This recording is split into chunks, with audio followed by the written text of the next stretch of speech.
Me the article. Let me try to pull it up. Hey guys, welcome to the Conversations with the Dope Black Chick. Yeah, I'm excited. You know, it's been a minute since I have done Conversations with the Dope Black Chick. It's a minute since I've been live. You know, But I'm back, and please make sure you share as you come in. Peace and blessings, love and light. And make sure that you share this particular live tonight. It's going to be good, though, right? Oh my God. Good conversation. You know, the conversation, hey, Crystal! The Conversations with the Dope Black Chick is basically an extension of the Dope Black Chick podcast, which I hope all of you guys have been checking out. The Dope Black Chick podcast releases every Wednesday. There's a new podcast episode. And so Conversations with the Dope Black Chick is where I focus on some of the trending topics and things like that that have been happening that week. And so we'll just chop it up here on Conversations with the Dope Black Chick. Because, you know, if you've checked out the Dope Black Chick podcast, I don't necessarily do like a whole dialogue thing on trending topics. It's usually a main topic where I want you to think and be introspective, and so I give you this breakdown of thought. So so that's the difference between, hey Tanya, that's the difference between the podcast and Conversations with Dope Black Chick here on Facebook Live. But I saw some things on the internet, y'all, and The internet.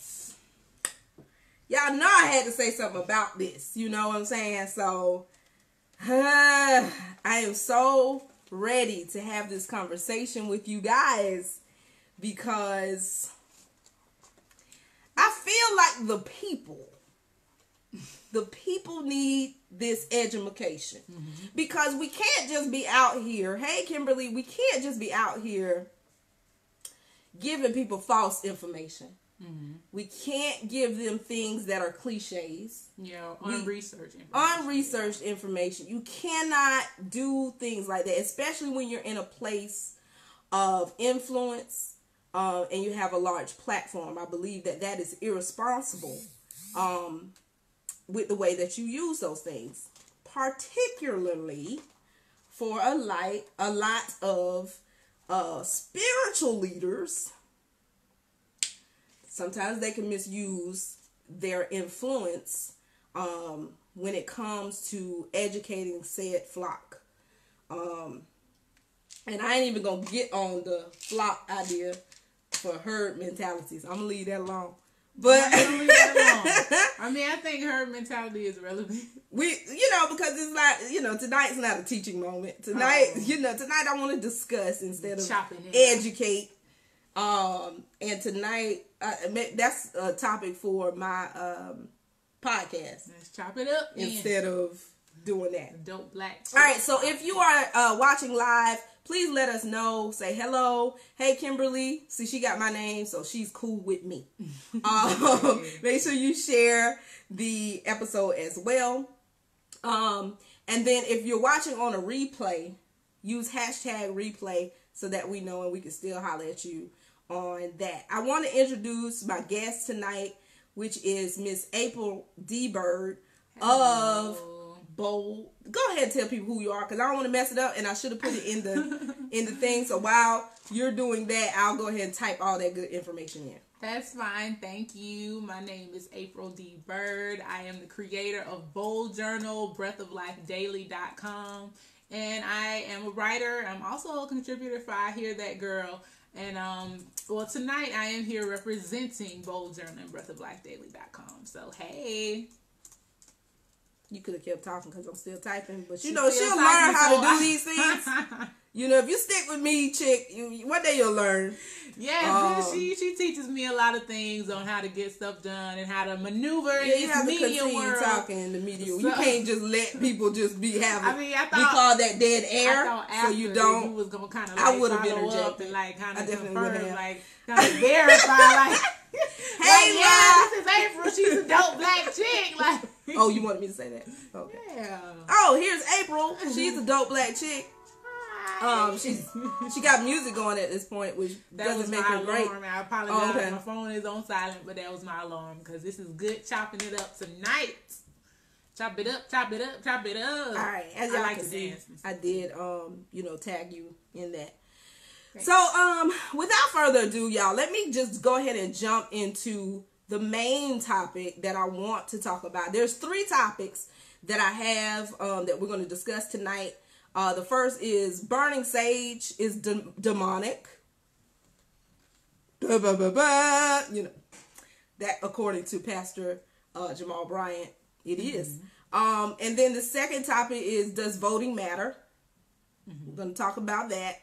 And it's something that I've actually been thinking about.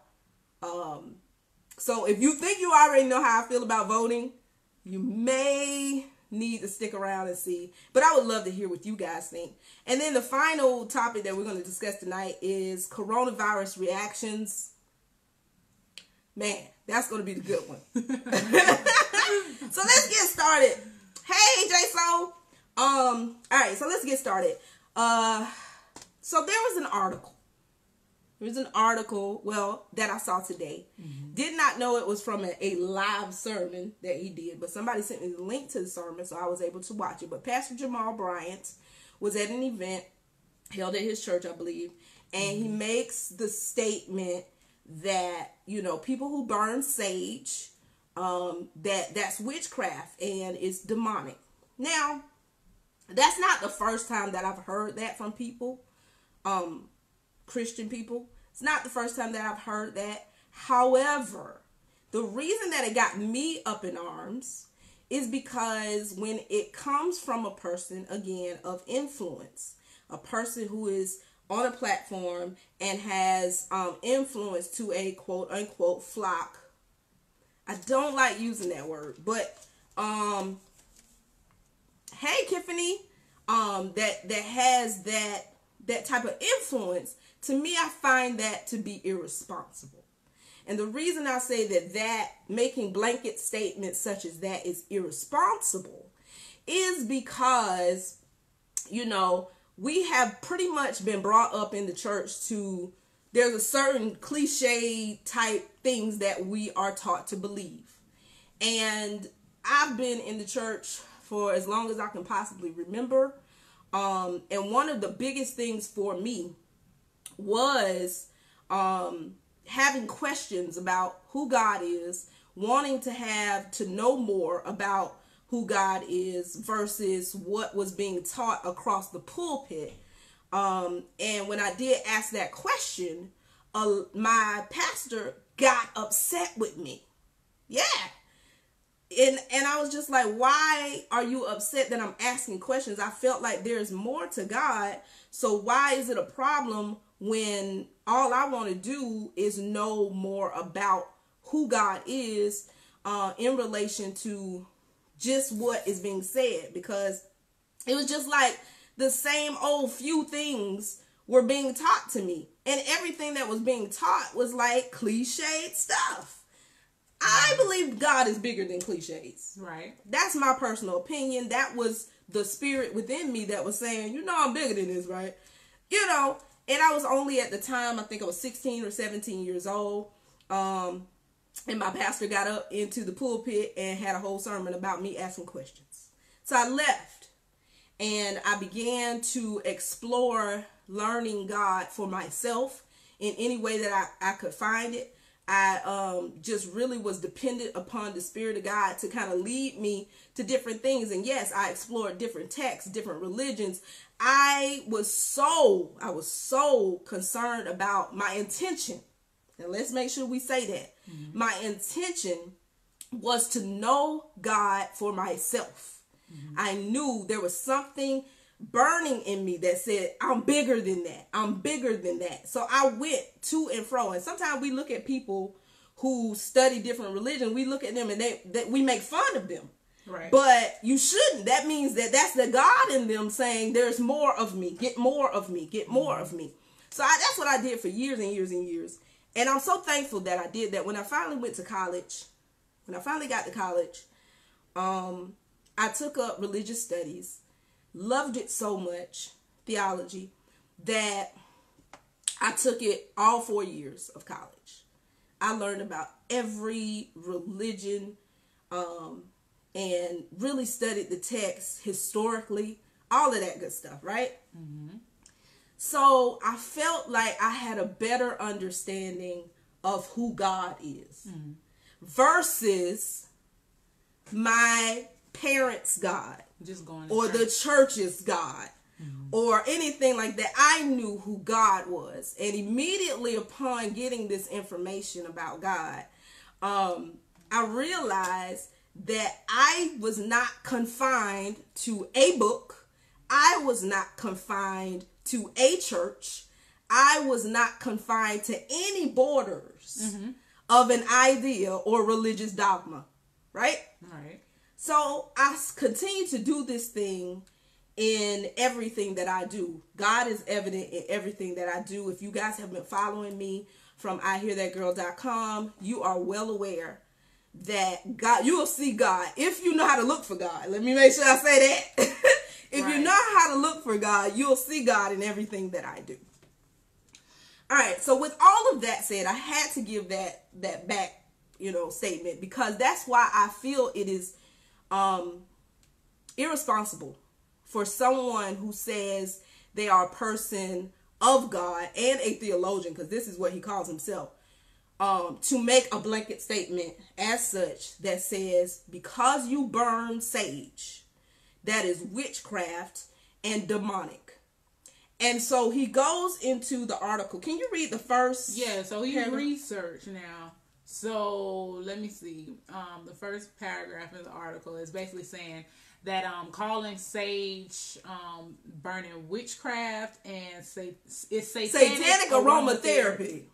And so, yeah, basically he warned all of his members to stay away from sage, stay away from the practice of burning sage. Okay. Can you pause right there? Because I do want to say something about satanic aromatherapy as a person who does aromatherapy every day. So I had to beg to question. And this is the problem with a lot of leaders in the church. They know they're not going to get challenged because they haven't adequately taught their flock to question or challenge them, right? Okay. So immediately upon hearing that first sentence, I'm sitting there like, sir, you do know that the very Bible that you are adhering to, in scripture, they are burning incense aromatherapy. I don't want to shake up the church, but I'm just telling y'all it's in there. And if I need to give you scriptures, I can give them to you. Here we go. Exodus 25, Exodus 30 and 9, Luke 1 and 9. I mean, I can go on and on and on for hours. But that's what they did at the altar. This is what they did. They would burn incense at the altar for 2 reasons. And I'm going to get into the 2 reasons that they did that a little bit later, because he even expounds on the reasoning, right? So even on the reasons that they did it, one reason was ceremonial cleansing, and then the second reason was the ceremonial cleansing and blessing, right? So it was supposed to be like a visual analogy or example of prayers going up. Okay, so let's make sure we put that out there. I'm not saying anything that I'm not going to back up with the word. Where my book at? I'm not going to say anything that I can't back up with the word. So it's very interesting to me that he would have a stance on something, and he said he had to research it. So he said that this came from Native Americans. Well, before that, he said the reason he even started researching it, I'm getting upset right now, but the reason he said he even started researching it was because 2 women from his church gifted him with sage when he moved into a new house. I was upset there. I was upset hearing this because I was like, first of all, that's not godly for you to call these women who had all intention. Remember, that's the second time I've said intention. And I'm saying intention is the word of the day. Y'all remember on Pee Wee's Playhouse when they say the word of the day? The word of the day is intention, because I want you to know that God is intentional and God is worried about intent. Okay? So the women in the church gave him some sage because he had or help him bless his home, right? And ward away evil spirits from his home. That is what those women wanted to do. And he said because of that, he was very shocked that they were comfortable. To even give a pastor. This is what he said now. Yeah. He said it, how he said it. Pastor. They were comfortable. He didn't say to give me. He said, but I was just shocked that they was even comfortable to give a pastor something like that. So I guess he's set apart. But anyway, I'm not finna go there. Not gonna go there. He's set apart. I'm not bringing up nobody's bad mess today. He has influence. Okay. She said he got influence. You're right, he do. So he said because of this, you know, that made him start researching. So tell me what his research practice was. Go right here. Okay, so he researched it from the practice. It's right here. This sentence right here, girl. Start reading. You ain't moving fast enough. So you're saying research practice. So basically he said after researching the practice, Bryant has concluded it is a demonic new age practice that Christians should not be involved with. And he quotes what he saw. So please read that. So another word for read. I'm sorry. In the church, read. So I will read it verbatim since you want me to read it verbatim. Please do. So another word for burning sage is smudging. So the thought of the Native Americans behind it is that certain herbs carry spirits in them. So when you burn certain herbs, you're calling on those spirits to dispel evil or vexing spirits or energies from a space, from an object or person. And so it is their contention that when I am burning sage, that I am calling down a spirit or calling up a spirit, then to wrestle with that energy that's in the room, that's in the car or in a person. And so that's what he said. That was what he said. Okay. So I gotta go and break down what the man said. Y'all keep in mind now, everything I'm saying here, I am not pulling from the sky. I am using Pastor Bryant's own words to prove to him how irresponsible this statement is. So go read. First line, he says, another word for burning sage is smudging. Keep in mind, he says, another word for burning sage is smudging. Remember when I said that in the Bible, the very Bible he adheres to, that they burned incense. Could we not also say that another word for burning incense is burning sage or burning? Come on now. Am I not right? Am I too far? Am I stepping on toes? I'm just saying. But let's move forward. And then he says, the thought of the Native Americans is that, he had to point out it's Native Americans. I don't know, so we're supposed to be scared of them for some reason.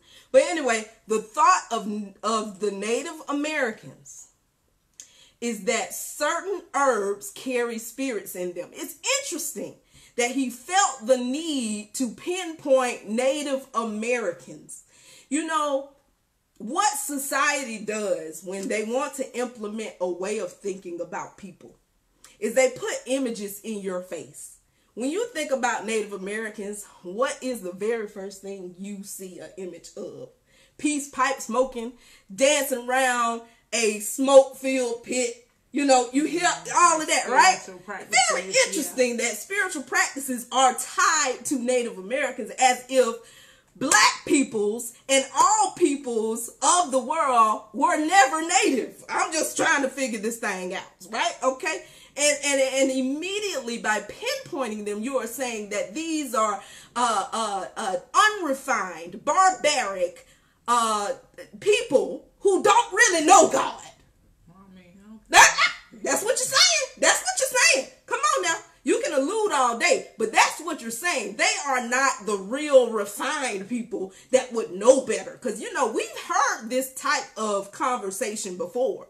It came when they came to our continent and said, well, you know, them natives, they do some stuff that ain't right. Them natives practice voodoo. Them natives practice hoodoo. Them natives. So, you know, we got to get them refined and teach them the good book. I'm just saying stuff. Y'all ain't got to take me verbatim. Please, this is a chat where everybody can participate. I think he was just referring to the thought.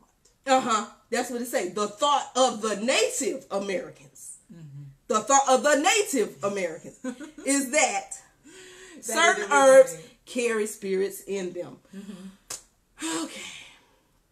And when you burn certain herbs, you're calling on those spirits. What are the spirits he's talking about? The spirits that's in the certain herbs. So the herb has a spirit that is what? That was their thought.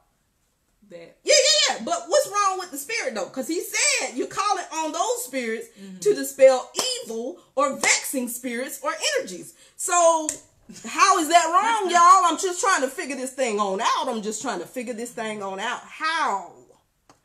How? Talk to me, y'all. I know it ain't just me. But he says something's wrong with this practice.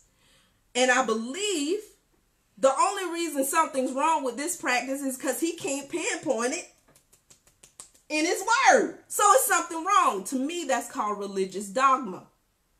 Religious dogma says that because it's something I do, it's right. Because it's something you do, it's wrong. The Spirit of God is in all things, people. Everything. So I wrote something. And it says, you know, I was telling you guys about the altar incense. That was praise and offering or cleansing ceremonies. That's what you'll see it as in the Bible. If you read your King James, because I know a lot of people do believe in King James. They believe more in King James than they do in the Word of God. But anyway, I digress. Stop digressing. I'm just saying. I'm not trying to step on toes. I'm sorry, y'all. But I'm just being real. Most people believe in King James over the Word. But, so anyway, this is a representation of our prayers rising to meet God. Basically what they did at the altar in the temple was they would burn incense, which included sage and is actually listed. But anyway, they would burn these things in the temple, and you know that the temple was closed off, that nobody could enter except for the priest, the high priest. And so they would burn these ceremonial cleansings and for praise and offering. So you mean to tell me that because these are Native Americans, they couldn't possibly be doing the same thing? Okay, moving forward, I digress. So this can be taken in any context that one person chooses. So we have to ask ourselves, who is the person choosing the context?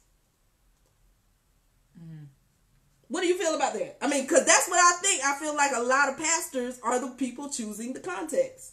Right. They have influence. They have a empowered voice. So what I just said was, you know, you're doing a praise and offering and calling it a cleansing ceremony as I don't even want to say Christians, because there wasn't Christians that did it. Mm-hmm. You know, if you want to be accurate, it's Jewish people that's doing it. Right. Right?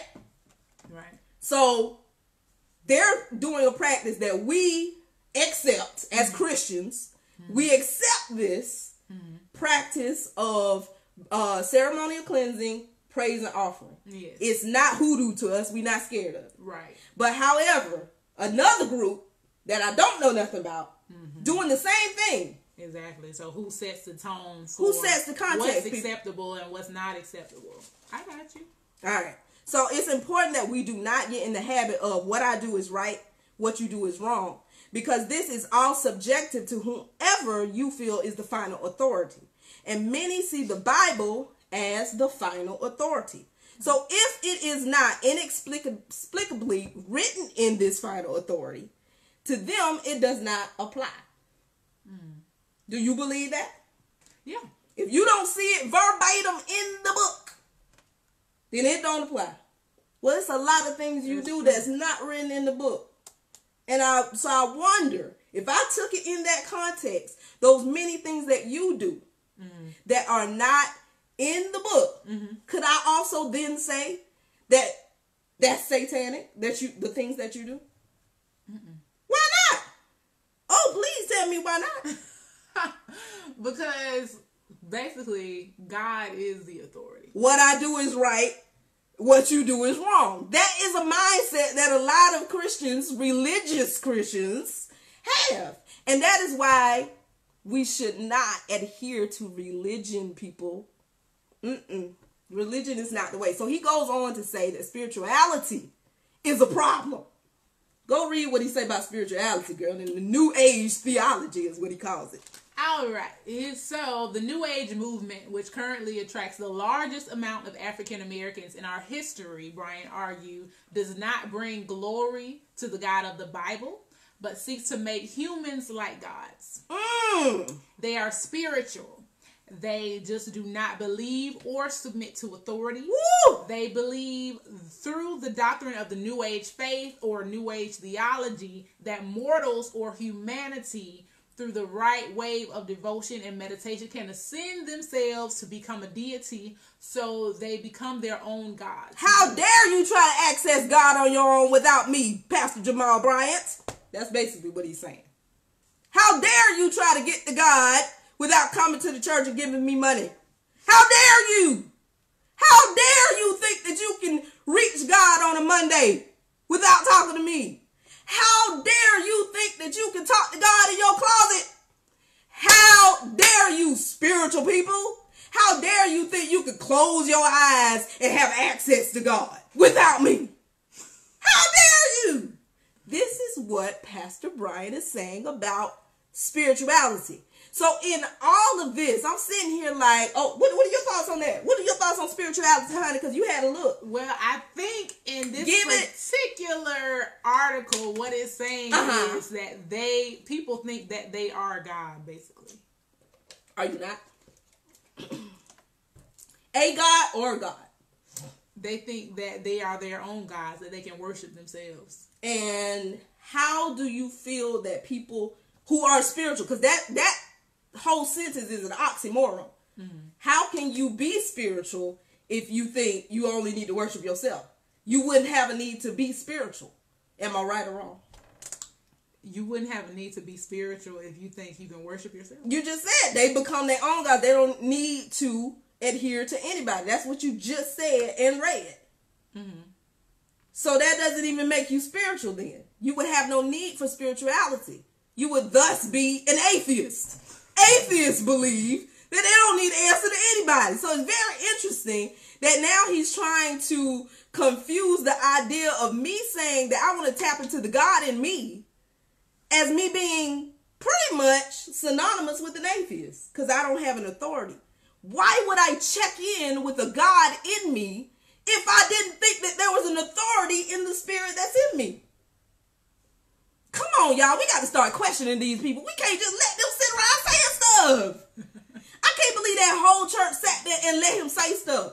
And I looked at the live, and you got people commenting to us, preach, pastor, you better preach. You better preach. Preach what? What did he preach? He didn't preach nothing. He's giving you a whole bunch of contradictions. You just gave me one. So again, spirituality, people, let me tell y'all something. We were created by a great spirit. We have the DNA of this spirit in us. And it's so funny that they get behind the pulpit and tell you that the Holy Spirit is in you. You all right? I had the shondo on that. It's funny because that's very interesting. My spirit quickened. It did. The spirit was in me like, come on, you better say my name. But it's very interesting that they will get behind the pulpit and tell you that you had the Holy Spirit in you, right? You got the Spirit of God in you, but then turn around and say, but you are not God. You're not a deity, yeah. I never said I was a deity. And if he know any spiritual people that told him that they were, he ain't met no real spiritual people. Because real spiritual people know and honor the Creator that is the greatest spirit of all. We understand that. We understand that the Spirit of God, his DNA is on everything. Mm-hmm. God is in everything. You can see God in everyone. You can see God even in people who aren't believers of God. You can still see it. You know why? Because God is a spirit that is that big and that influential. So that when I create something, it has a piece of me. So there's no way you can tell me that I'm not a God. I'm not the God. I'm not the creator. But, okay, I'll put it like this. My mother created me. My mother and my father created me. And I have a piece of them in me. Mm-hmm. I'm not them, but I damn sure have a piece of them in me. Mm-hmm. That makes me just as powerful as them. And that is what God is trying to tell you. We get so focused on the fact that we want to see God as something that is untouchable, inaccessible, that we don't even tap into everything God has available for us.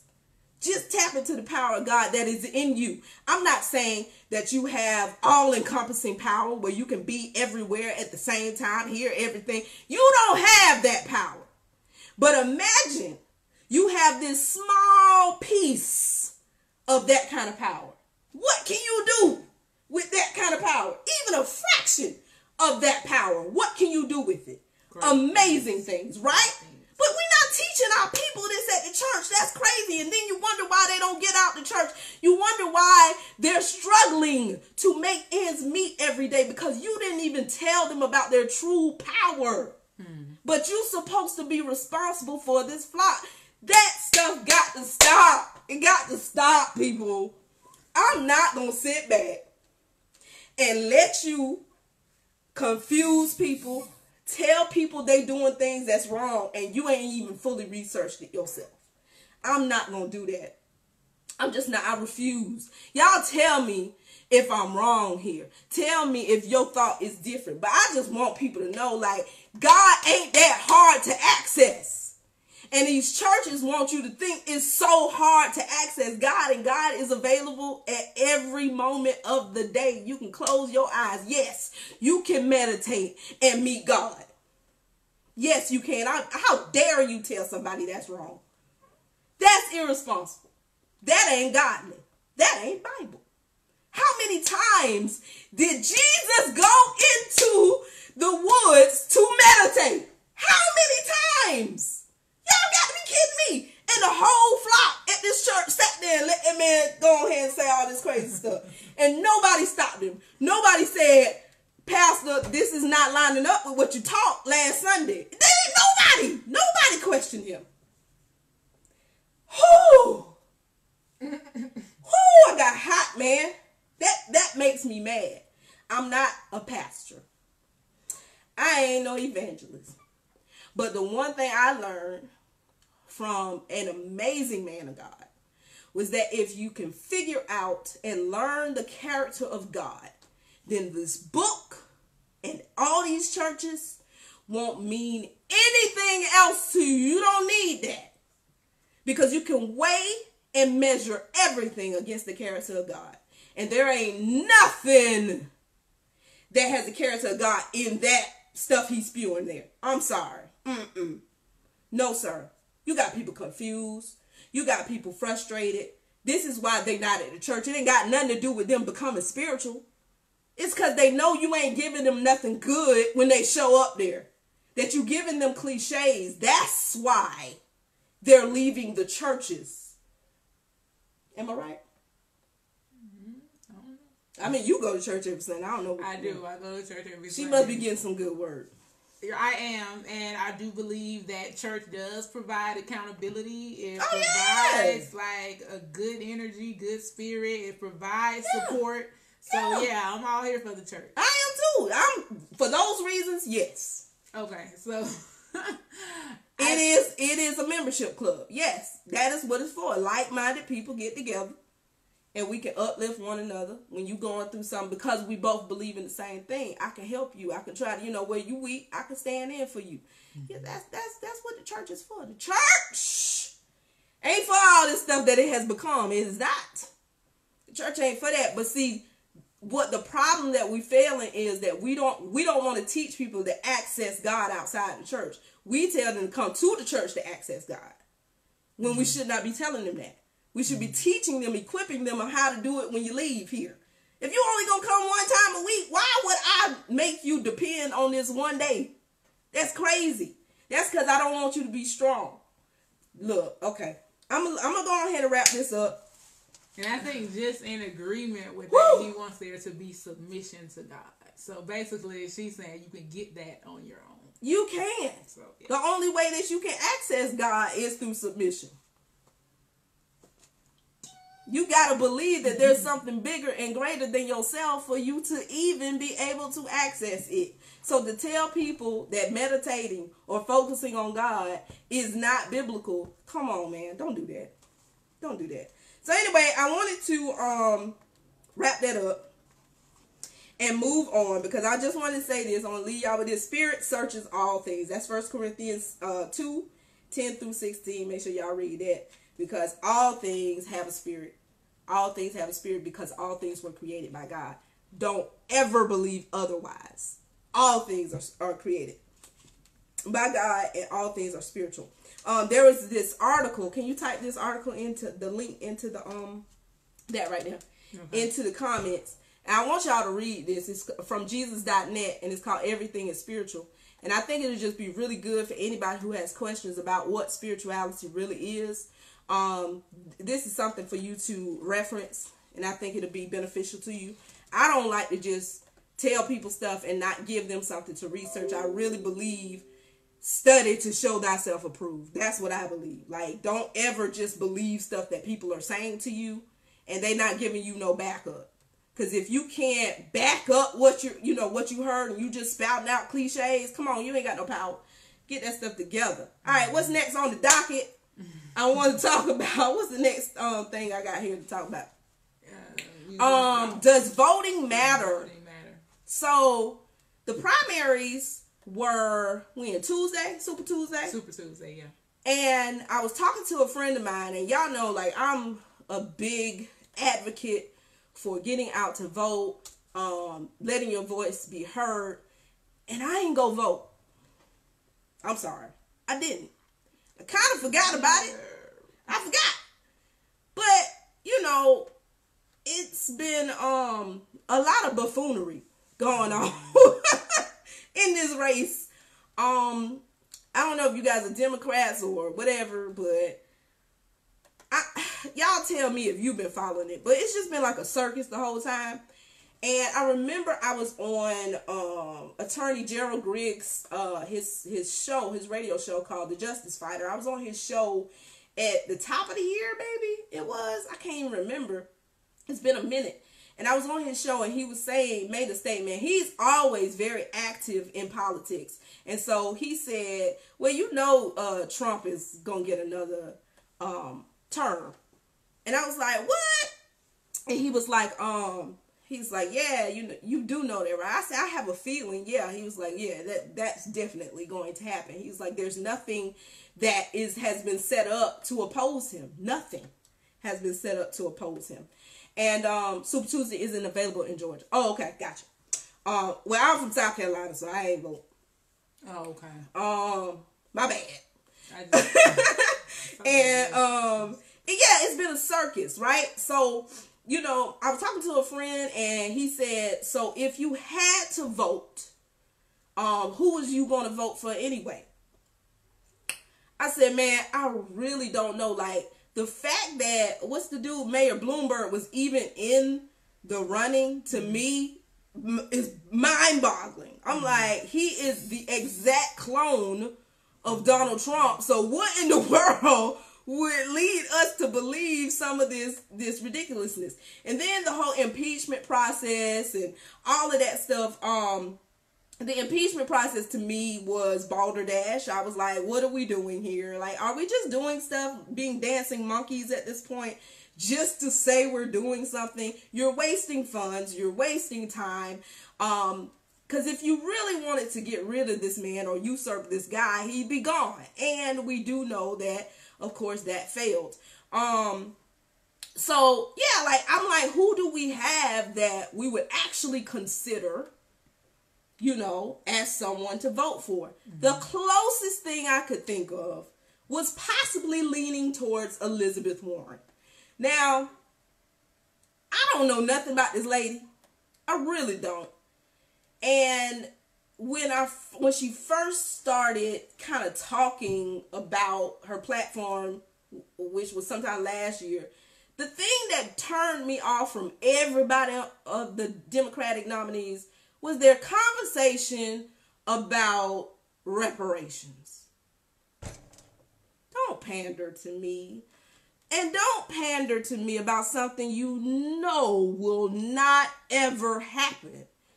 Not only will it never happen, it can't happen. The only way to adequately, give black people reparations, you would have to dismantle every fabric of the country and then hand it back to us as a bowl of mush for us to rebuild. Ain't nobody got time for that. I don't want nothing tore up. That's exactly what y'all did to Haiti. You're not going to do that to me. So no, let's stop having the conversation about reparations, because that's just not going to happen.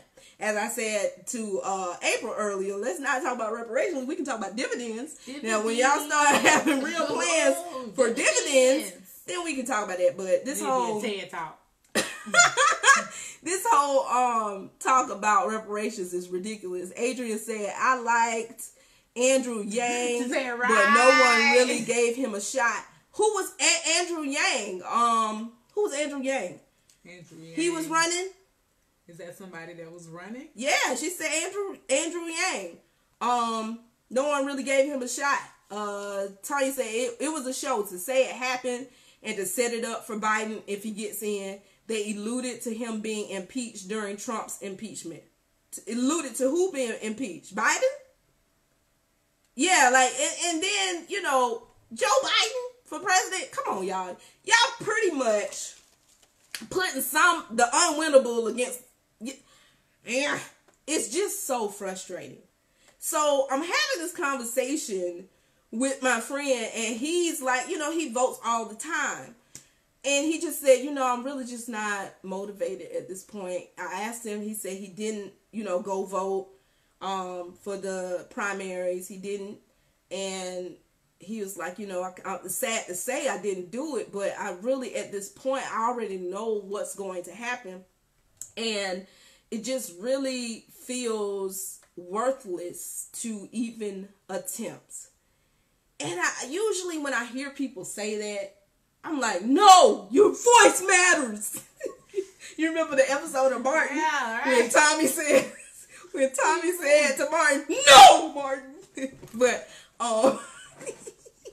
Whoopi Goldberg, like him, just give you an apology for Jim Crow and international credits for every damn invention. Right, give me my dividends, Shantoria. That's what I'm talking about.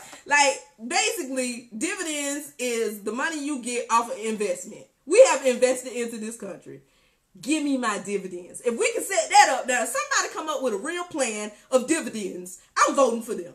I don't even care if it's Trump, because if Trump comes up with, if he comes up with a plan to pay dividends, hey, he's a businessman, so maybe he can figure it out and be like, hey, you could give him a percent. You're right, sir. Dividends into perpetuity. Give me my money.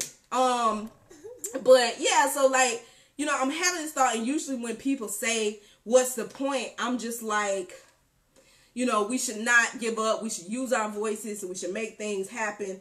And I don't have that, y'all. I just don't have that. So I told him, politically, I feel that we are in a state of nothingness. And I'll explain that to you in a little bit more depth. Mm-hmm. But I want to know what your idea of who are you voting for? What is your political viewpoints right now? Yeah, so like you say, I agree that it is a kind of a circus going on here. But I was looking at this article on theroot.com, and it actually has a ranking of basically how the black agenda of each candidate is ranked. So, I mean, it was pretty good. And Elizabeth Warren, she actually had the highest ranking score. Looking at an article now where she was talking about, she's here for reparations, but I'm totally here for the dividends. We need that TED Talk like right away. So yeah, I think by basically looking at that, I'm just kind of researching into it some more. So in other words, most people don't know what the hell we gonna do, okay? Because we don't have anything that makes us say, yeah, I'm voting for that person. Nobody has us fired up and ready to go like Barack did. Nobody. I mean, nobody. I have been fired up and ready to go since Stacey Abrams. Yeah. I'm just being real about that. That's the only person I was fired up and ready to go about. That woman is smart, intelligent. She don't just say stuff. She actually has real strategic plans. Them my words. If she was in this, I'd be fired up. And I'd be on y'all right now about the importance of voting. Mm-hmm. But Stacey Abrams is not running. So, I digress. But, Adrian said Andrew Young was talking about giving each person $1,000 a month regardless of their income. I think that's a lowball number. It's definitely a number that, I think the government would be okay with. Like, somebody else said they're going to give you the money and then they're going to tax the hell out of it, which they will. So your $1,000 is going to end up being, $700. That's usually what it's going to be. So I think the number is, very, very low, but he also, that means he's being honest about the fact that the government does not want to give black people any money, and so let's go with a low number that they'll just be okay with. Kind of like how Bush gave everybody that $128 check. Was it $128 or $200 or something like that? 100 and something. Yeah, it wasn't that much, and thought we were supposed to be all happy about it, which we weren't, but we damn sure cashed it. Nobody was happy about it, but we definitely cashed those checks. We was waiting on those checks, just like y'all waiting on that Equifax check that you're not gonna get. Wait, why we ain't getting it? The check they had because of the whole thing, and they said if you fill out this information, you'll get this little, what it was, $125. I bet a lot of y'all still waiting on that check. You're not gonna get that check. I just want to put that out there. But y'all not gonna get that check. The check not coming. They are not giving you that money. They say, oh, we're gonna wait until around tax time, and then say you're not getting your check because you owe us. That's what they gonna do. They gonna say, oh, we had to hold on to it anyway because you already owe us. So people who have survivors get only $600,000 from the $1 million winnings. Okay. If I win $1 million, I get $600,000. I'm okay with that, Adrian. I feel like that number is something that if somebody told me, ISIS, we're going to give you reparations of $1 million, and the taxes is going to make that a lump sum of $600. Are you okay with that? I think at this moment I'll say yes. I have no problem. But it's much different when somebody says, ISIS, we're going to give you $1,000 and after taxes it's going to be $750. I'll be more upset. You know what I'm saying? $600,000, I'll get over it. I will get over it.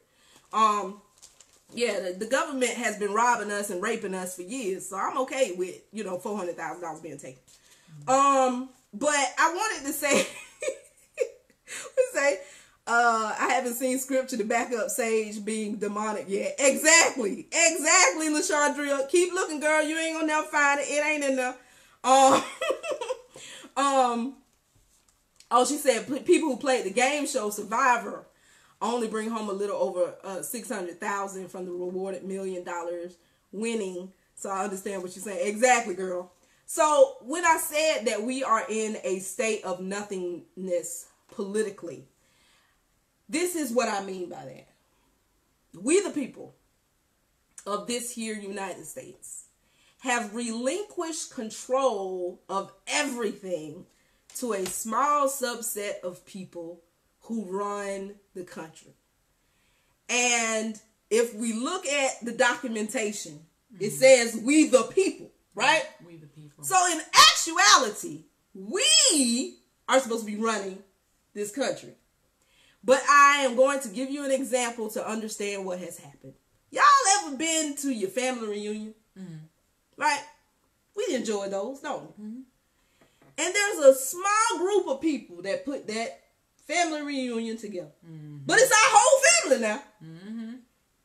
And we relinquish control to these 8 people. Right. Because we don't want to have nothing to do with none of that stuff. Right. We don't want to show up on time for no meeting. We don't want to pay no money. We don't want to deal with the planning. We don't want to do nothing. So we relinquish the control to the 8 people for the family reunion. And guess what happens during the weekend for family reunion? We all show up.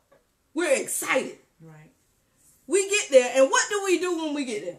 Complain. Oh, they should have had more food. Doggone it, they could have had better t-shirts. They could have had this. They could have had that. Man, this is so messed up. And somebody said, well, next time you need to be a part of the committee. Right. Oh, I ain't got time for that. Ain't nobody got time for that. So we, the people, have relinquished control of this here United States to this small subset of people. So yes, you can go and vote if you want to. But does it really matter at this point? Yeah. No. Yeah. Because you relinquish control. The only way it's going to matter, I'm going to tell you, voting ain't... I knew she was going to do it, Jesus. I knew she was going to do it. Hey, God. Glory. Right here on the wall.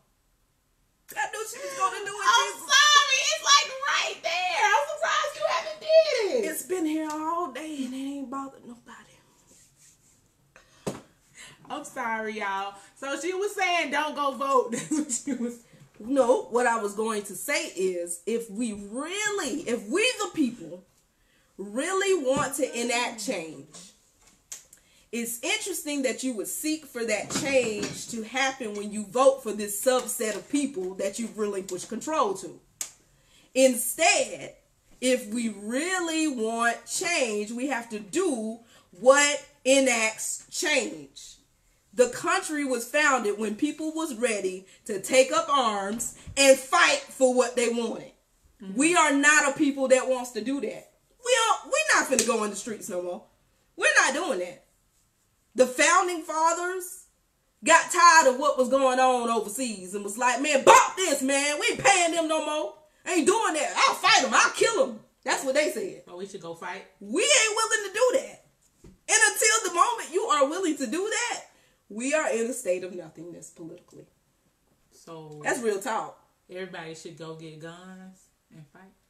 Well, first of all, it's your right as a U.S. citizen to bear arms. So if you don't have a gun, that's a problem. I wouldn't understand why nobody would, especially a black person, wouldn't have a gun. That's crazy. That's ridiculous. But So that's what I mean when I say we're in politically we are in a state of nothingness. It's like you want to use a system to vote people in which you have already relinquished control. That's like giving me all your money, and then every month you come to me and say, I'm gonna decide today if I'm gonna let you keep my money. Mm-hmm. You have no control. I got your money. I don't care if you decide to let me keep your money or not. Like, I don't care. You can say, no, Isis, I want my money back. You know what I'm gonna say? Do something about it. What you gonna do about it? And if you're not gonna fight me, then nothing's going to happen, people. We are in a state of nothingness when it comes to fight the power. You got to. That's the only way.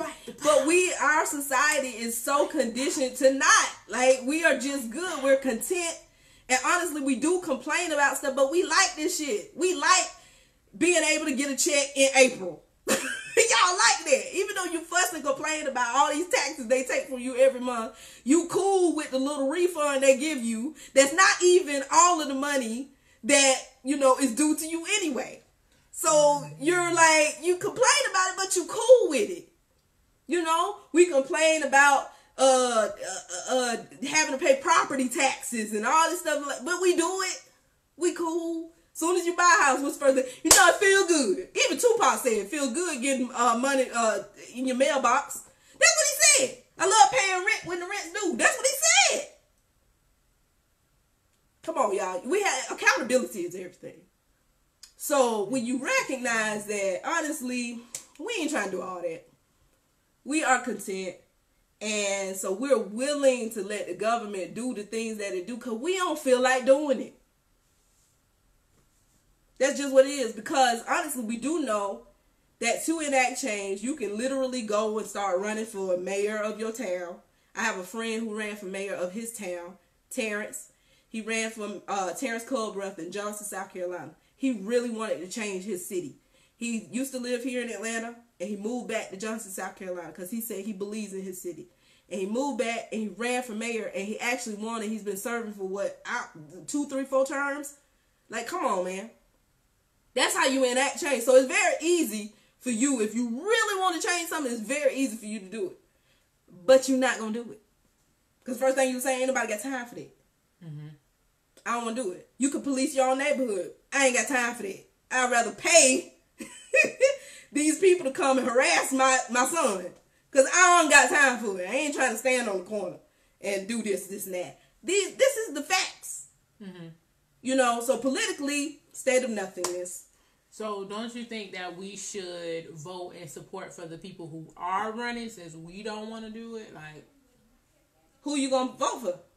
The people who stand for most closely with what we believe in. Okay, so, and I agree with that, but you have to do it well before the presidential election.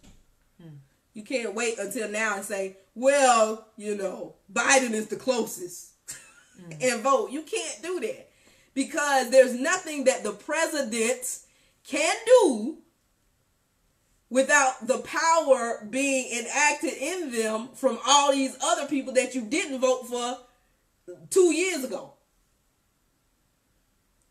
If you didn't vote for those people, then what good is putting Joe Biden, who I don't even think gonna do nothing for you, in? He can't, so he still got to fight with all these people in the Senate, in the House, and all this. Like, come on. So you didn't do anything. You did nothing. Mm-hmm. That's why Trump has the good footing that he has, because the people that he have around him to actually be able to do things, they gonna let him do it. He don't have to fight nobody. So he can come up with pretty much anything. Yeah, he can hear y'all talking, you know, even Auntie Max, like he can hear Auntie Max cuss him out. But he don't care that she cussed him out because he knows that even when they try to impeach him, he was like, okay. So, you know, basically you impeached me. And that means I got to go into, I got to be tried, if I even make it to trial, by some peers. Meaning, my people. Oh, I'm good. Y'all go ahead and impeach me, man. I don't care. That's my point. If you really want to enact change, you have to do it well before this presidential election. Way before now. Local levels. So be active. Who is the sheriff of your, you know, in your city? Have you voted for them? Nope, you ain't do none of that. So yeah, y'all content, man. We content. We just don't want to do nothing about it. All right, and the last thing that we are going to discuss. Dang, I got 2 minutes. I'm gonna just go through this real quick because I'm done. The final topic I want to talk about is coronavirus reactions. So we've heard all about coronavirus. I want y'all to head over. Can you put the link for the article in the comments? Yeah, go to IHearThatGirl.com. And I just found it very funny that, you know, when gloom and doom is upon us, the rest of the world loses their damn mind. And black people, we find laughter and joy and everything. So I was just noticing it, and I said, you know what? It's interesting how black people are reacting to this whole coronavirus thing. You know, we posting stuff about it, you know, and we look at people like, nigga, you got that coronavirus? Like, Shatoya said that shit ain't new. It ain't, you know. And so I went to Black Twitter, y'all, and Black Twitter gave me life, y'all. They gave me life. And so basically, I posted on IHearThatGirl.com 5 of my favorite reactions to coronavirus. Black people, we know that ginger ale heals everything. Some Vic salve, and go sit your ass down. You'll be all right. Go to sleep for an hour. We gonna be okay. You know, we got too much other stuff to deal with than to be worried about a coronavirus. If we get sick and Rock and Rod did not heal us, we still going to work. Like, black people are hilarious, and I love us for real, for real. So that link is just now in, she's posting it, so y'all can read that article. Please read and share so you can get you a good laugh on top of all of this coronavirus talk. Shantoria said we just stopped buying the beers. Right? We be like, I'm gonna get a Heineken, man, because I ain't messing with them Coronas. We've been through too much, man. That virus is not taking us out. Like, seriously, Tanya, we not letting that happen. Like, we okay. We good. We good over here. You know what I'm saying? Black people. And then, first of all, most black people are looking around like, who don't know to cover their nose, you know, when they sneeze, or cover their mouth when they sneeze? Like, who don't know how to wash their damn hands? We teach people that, but you know who be doing that? Them colonizers. They don't wash their damn hands. They don't. You gotta watch them. All right. That's it. Thanks, guys, for tuning in to the Dope Black Chick. Conversations with the Dope Black Chick. Make sure that you check out my latest podcast. It's on all podcast platforms. It's called the Dope Black Chick Podcast. And where we talk this week is called You Are Just a Speck. And we discuss Amazon's mantra for domination. Basically, Jeff Bezos, the richest man in the world, has this idea or mentality that people... that his business is just a speck on the radar. And that, to me, that's what makes him so successful. So if you want to hear more about that, go check out the podcast, The Dope Black Chick, on all platforms. Until next time, guys, every Thursday at 8 p.m., peace and blessings. Make sure you share this and share the replay. I love y'all. Peace and blessings. Woo! I'm tired.